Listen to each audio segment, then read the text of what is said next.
Time now for sports on 104.7 The Cave. Here's Ned Reynolds.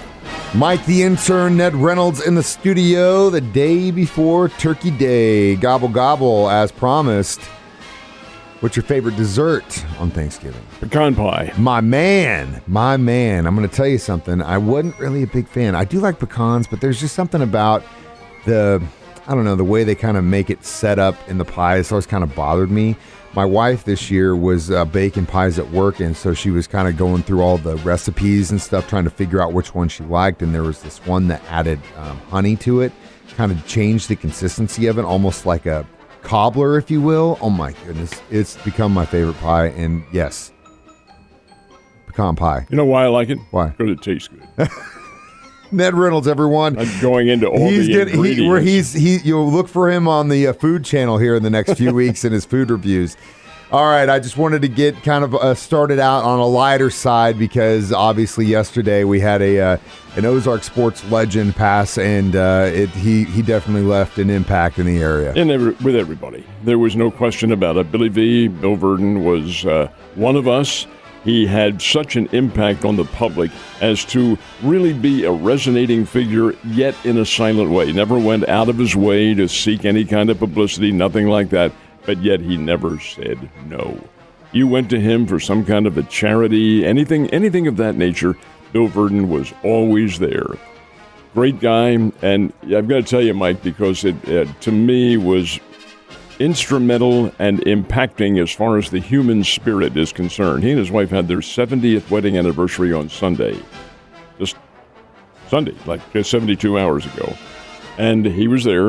It was obvious that he was not really feeling well, but he willed himself, and I know he did. He willed himself to make it through that because less than 24 hours later he was gone. And he wanted to be a part of it. And was a part of it. I remember asking, 70 years, how in the world? He said, well, really, my part was only 35. I was gone most of the time, which he was as a major league manager and baseball player. But the fact that Bill was one of us, I remember a story, I'm going to tell this at his service on Tuesday. This did happen. Reporter who came to town, this is a number of years ago, and said, I'm doing a story for a local, actually a national newspaper chain on retired Major League Baseball players. How do I get a hold of Bill Verdon? I said, well, you'd probably call him. That'd be best. I said, call him on the phone. This is long before cell phones existed. I said, yeah. I said, well, do you have his number? I said, no, I don't offhand, but you'll find it in the telephone book. And he said, in the telephone book? He's in the telephone book? I said, yeah, he's one of us. Come on. There's no pretense. And sure enough, that's how the man lived. That's how he guided his life, and that's why it's such a big loss to have to say farewell, at least in this life, to a man who really had a distinct impact on all of us here.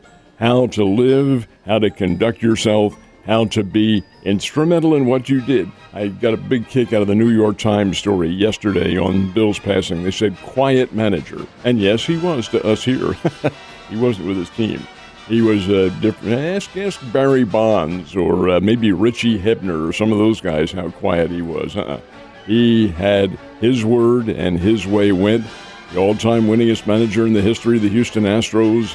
His record speaks for itself. Yeah, this is a very sad circumstance, and yet it's not. It's a time for celebrating what was a great life and a strong, influential figure for all of us here. Yeah, especially in the area, and like you said, the biggest thing about if you can take anything away from him is try to be like one of us. Like this guy, you can be good at what you do, but that doesn't make you better than anybody else. You just got to be a human being to everyone else, and he definitely seemed like that's exactly who he was. And we have numbers of people who don't realize that. No, and that is unfortunate, but at least some of us do, Ned. Pecan pie is your favorite. Do you have a special Thanksgiving drink that you like to enjoy?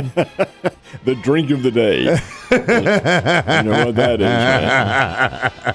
It was a trick question, Ned.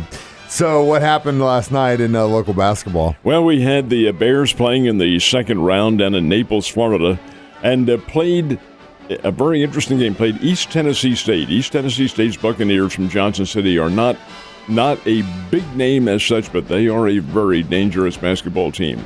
And I found this game to be extremely interesting by points of comparison. The Bears lose the game on a last-second shot by David Sloan of East Tennessee State. 77-76 is the final score. Good game, back and forth the entire game, and either team could have won it. And it turns out that East Tennessee State does. I wanted to see how some of the other teams in this tournament did. The Bears blew out Long Beach State the night before, 90-66, I think it was, or 91-66. So Long Beach State played another team yesterday in the consolation round, got beat 81-40. Then, ooh, this team is not very good. Well, we wanted to see. You make comparisons of how you play against other teams. Well, the Bears did lose, will play again today, and they're playing George Washington, which is located in Washington, D.C., the George Washington Colonials, and they're pretty good. They're not great, but they've been in the NCAA a number of times. So this will be a good test for the Bears to see how they bounce back. And after this, they begin conference play of all things on December 1st.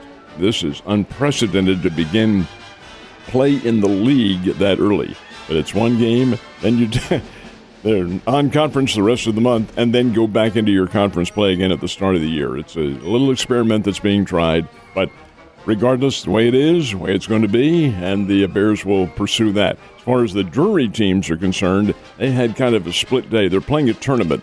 It's kind of a flip-flop tournament. You're trading opposition and so forth and so on with the ladies and the men. Well, the Drury ladies won, beat Saginaw Valley State, beat them 81-76. Very close game. Now, the Lady Panthers get another test today against Union. They're a nationally ranked team. The Panthers, oh boy, they took on Southeast Oklahoma State and lost in that game 90-61. The Drury men's team is under 500 at the moment. A new coach this year, Chris Foster, and it's kind of a feeling out process. They will get better. They're just too good a team not to. But right now, they're still feeling their way along and trying to find the right formula.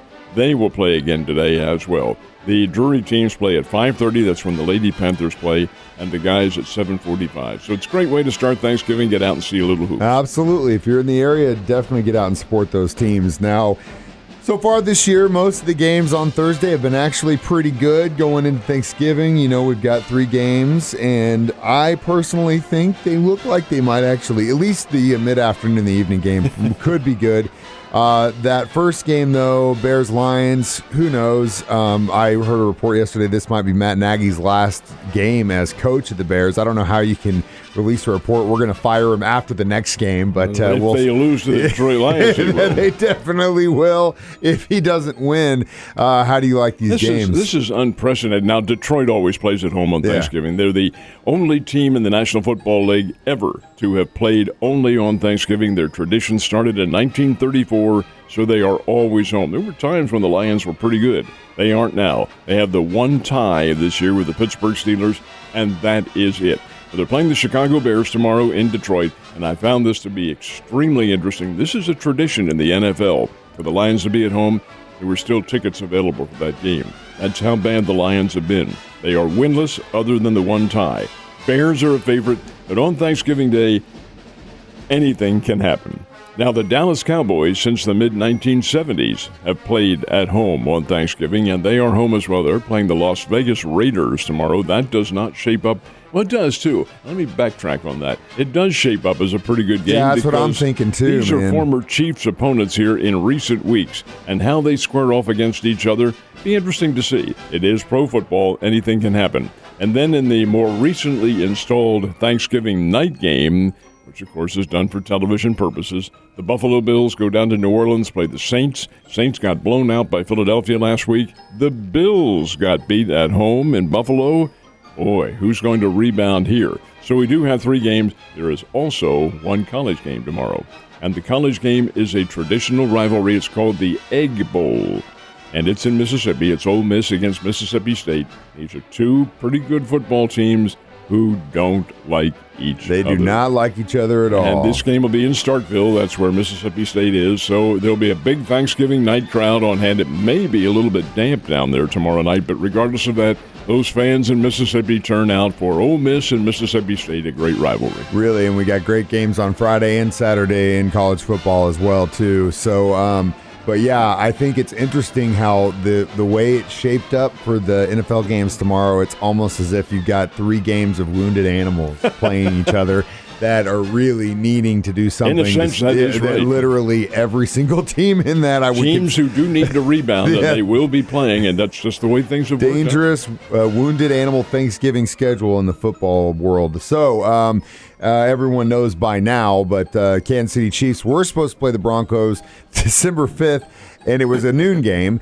but the NFL, for some reason, was like, nah, we're going to flip-flop. You guys are going to go play Sunday night. Well, it's a combination of the NFL and NBC. They're the ones who have the flexing right. It's part of their contract, and they've exercised this one. I must admit to you, and like you, I am surprised they picked this game. The Chiefs and Broncos doesn't shape up as being a real good game at all. Kansas City should rout Denver. They're not really in the ballpark as far as skill is concerned, and yet they've chosen this one to be at night. And I'm wondering if this is because NBC doesn't see a resurgence in the Chiefs. NBC has the Super Bowl this year, and they are thinking, well, this team's headed for the Super Bowl again. Let's give them a holiday preview, or not necessarily holiday, but into the holiday season preview on a Sunday night and see what happens. That may be their thinking.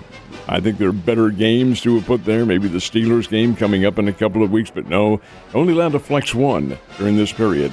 And that's what the NBC folks and NFL have decided. The Chiefs and the Broncos, and it is December 5th, and Ned Talk will begin at 5. Yeah, instead of 10. So sorry about that. I honestly was kind of on the fence about going to that game, and obviously I can't now since it's a night game. But I feel for the guys and gals that are like traveling in for that game that had to change all their plans. But that is the way it goes. AFC West rivalry, always going to be a good thing. And another night, we're going to have to stay up late. Ned, you have a wonderful Thanksgiving with the family, and I will see you in a couple days, and sir. And to all, a very, very nice Thanksgiving. Time now for sports on 104.7 The Cave.